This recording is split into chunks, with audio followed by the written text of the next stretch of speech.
আসসালামু আলাইকুম রহমতুল্লাহি ওয়া বারাকাতুহু। আলহামদুলিল্লাহ ওয়া তাওয়াসসালাতু ওয়াসসালামু আলা মান লা নাবিয়্যা ওয়া আউযু বিল্লাহি মিনাশ শাইতানির রাজিম। বিসমিল্লাহির রহমানির রহিম। বাবু ইসনাআনি ফামা ফাওকাহুমা জামাআ। আজকের বক্তব্যের বিষয় হলো সর্বনিম্নে কয়জন ব্যক্তি হলে জামাত বলে গণ্য হবে। সর্বনিম্নে কয়জন ব্যক্তি হলে জামাত বলে গণ্য হবে। আমি যে হাদিসটি তলাওয়াত করেছি সহিহুল বুখারী প্রথম খণ্ড পর্ব 10 অধ্যায় 135 হাদিস নম্বর হচ্ছে 658, হাদিস নম্বর হচ্ছে 658।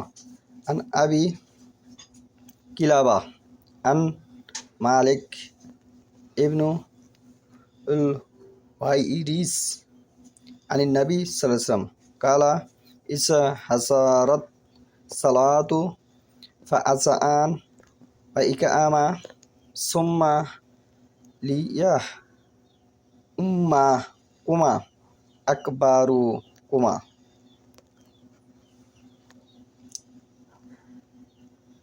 মালিক ইবনু ওয়াইরিস একজন সাহাবী, এজনের সূত্রে নবী সাল্লাল্লাহু আলাইহি ওয়াসাল্লাম হতে বর্ণিত। তিনি বলেন, সালাতের সময় হলে তোমাদের দুজনের একজন আজান দিবে এবং একামত দিবে।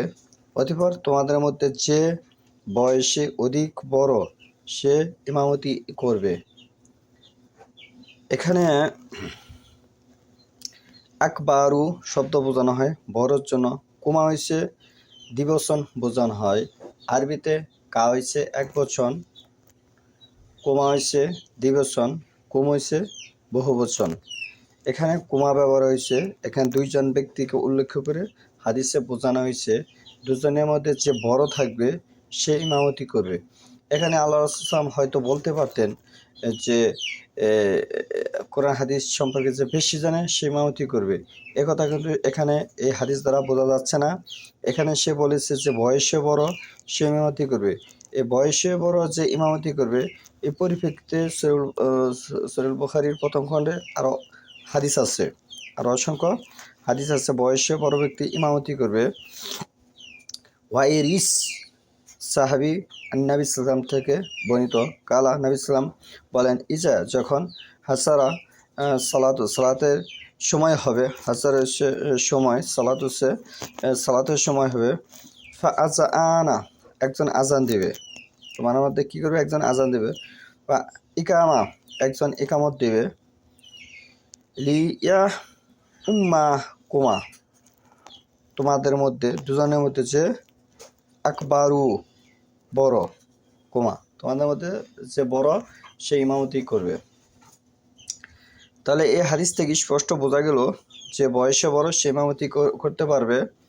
এবং আরেকটি জিনিস এই হাদিস থেকে একটি শিক্ষণীয় বিষয়, যেটা শিক্ষণীয় বড় বিষয়টি হচ্ছে, যেমন সমাজে এখন অনেক 1995 জনই ভ্রান্ত মানে বেদাত ইসলাম সমাজে বাস্তবায়ন হয়ে গেছে।